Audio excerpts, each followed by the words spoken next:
Researchers at the University of Bristol are testing a remote-controlled robot capable of collecting samples on the Moon and Mars.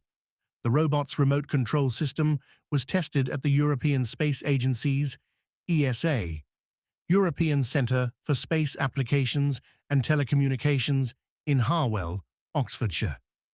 By controlling a virtual simulation of the robot, the researchers were able to maneuver a robotic arm to dig into lunar soil simulant.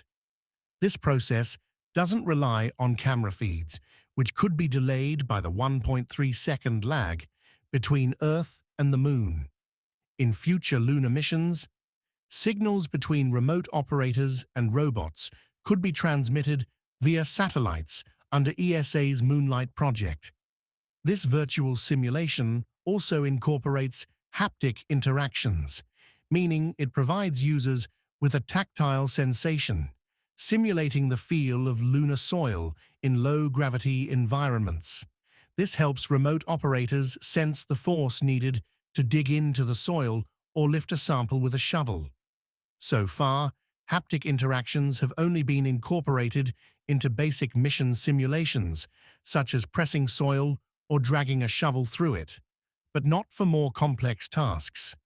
We can adjust the strength of gravity in this model and provide haptic feedback to give astronauts a sense of how lunar dust might feel and behave in the Moon's conditions, where gravity is 1/6 that of Earth, said Joe Luca from the University of Bristol. The system can also be used to train astronauts who may one day travel to the Moon by offering them a realistic simulation of what to expect. One option is for astronauts to use this simulation to prepare for upcoming lunar exploration missions, Luca added. Luca's team has quantified the system's performance and reliability. When digging into the simulated lunar soil, the system was found to be 100% effective and reliable, 92.5% of the time. Although designed for use on the Moon, in principle, similar remote control techniques could be applied to missions on Mars. This technology could be particularly useful for retrieving sample tubes from robots and transferring them to vehicles that would return the samples to Earth. As NASA's current Mars sample return project has faced budget and time overruns, the agency has called on the industry to develop a solution.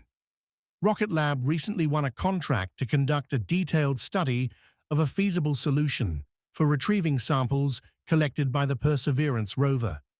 While it's too early to determine success, future sample retrieval missions and other exploration endeavors on the Moon, Mars, and rocky celestial bodies such as asteroids could all benefit from remote-controlled operations. In the next decade, we will witness numerous crewed and uncrewed missions to the Moon, including NASA's Artemis program and China's Chang'e program, Luca said. This simulation could be a valuable tool to support both the preparation and execution of these missions.